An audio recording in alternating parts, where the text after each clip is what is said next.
Mind ठेवून काम करतोय, ह्यालाच तर लोकशाही म्हणतात ना. लोकशाही इतकी कटुता आमच्याकडून तरी ठेवली जाते. आता शेवटचाच प्रश्न हा, की आता भाजप मध्ये खूप आत्मविश्वास आहे आणि 400 पर्यंतचा आकडा एनडीए गाठेल, 370चा जाईल भाजप असं म्हणते. महाराष्ट्रामध्ये 45+चं स्वप्न भाजप बघते.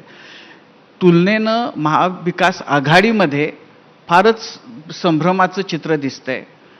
प्रकाश आंबेडकरांना आपल्याबरोबर घ्यायचं की नाही, त्यांना सीट्स किती द्यायच्या, याच्यापासून ते वेगवेगळ्या गोष्टी बोलल्या जात आहेत.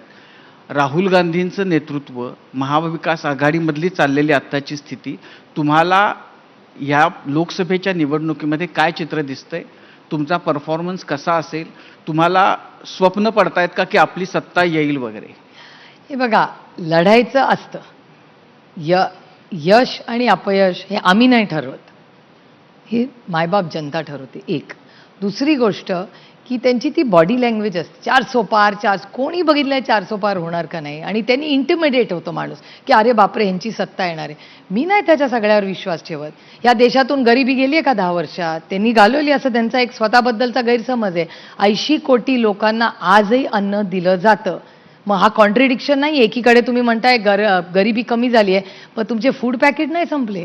किती गोष्टी त्या सांगतात अशा, ज्यामध्ये मी बघत असते. इथेनॉलची पॉलिसी, इथेनॉलच्या पॉलिसीला गुरुवारी सांगितलं की आम्ही खूप मोठी पॉलिसी करणार आहे, आणि शुक्रवारी बॅन केली.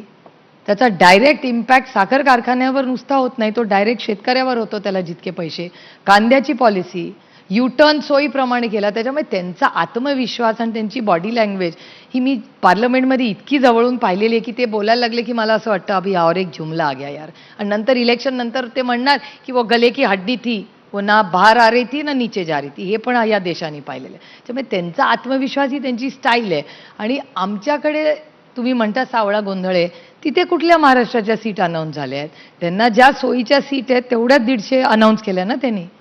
मग ते साऊथला काही ना, अजून गाडी का अडकली आहे तिथेच उत्तर प्रदेशमध्ये, आणि युपी मध्ये पण 50च अनाऊन्स झाले. मोदीजी जसं सांगतायत की आम्ही 400 पार जाणार, तर राहुल गांधींनी असं सांगावं का की आम्ही 400 पार जाऊ?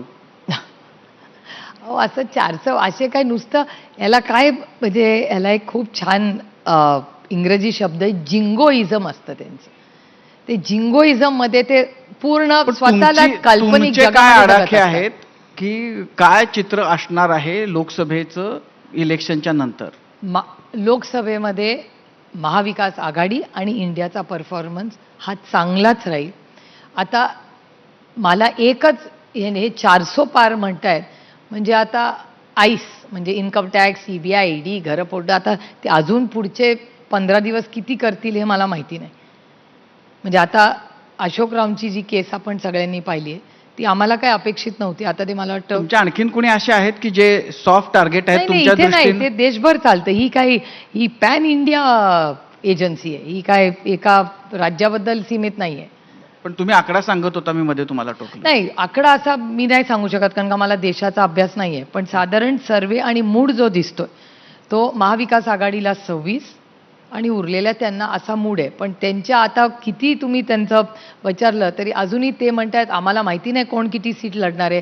तर जेव्हा तुम्ही आम्हाला म्हणता की अरे तुमचं अजून काही ठरलं नाही, त्यांचं पण कुठे ठरलंय? आणि ते अजून सीट कोणी म्हणत नाहीत की ही सीट आम्ही लढणार आहे. ते मीटिंग व्हायची आहे. मला वाटतं अमित शहाजी उद्या येणार आहेत, तर उद्या आहे वाटतं त्यांची मीटिंग. बघूया कधी अनाऊन्स होतात सीट्स. पण त्यांनी त्यांच्या घरातलं बघावं, आम्ही आमच्या बघावं. पण तुम्हाला विश्वास आहे की तुमचा परफॉर्मन्स आणखीन चांगला होईल? आमचा परफॉर्मन्स चांगला होईल एवढं नक्की. सुप्रियाताई, आगामी लोकसभा निवडणूक ही प्रत्येक पक्षासाठी चुरशीची आहे, प्रतिष्ठेची आहे. तुमच्यासाठी ती थोडी जास्त भावनिक सुद्धा असेल. पक्ष, परिवार या सगळ्याला सामोरं जायचंय. मी तुतारीवाला माणूस घेऊन सगळीकडे जाते. पुढच्या निवडणुकीसाठी आणि या पुढच्या सगळ्या टप्प्यांसाठी तुम्हाला मनापासून शुभेच्छा. आणि इकडे आलात त्याबद्दल अगदी मनापासून आभार. यानंतर मी पावक फूड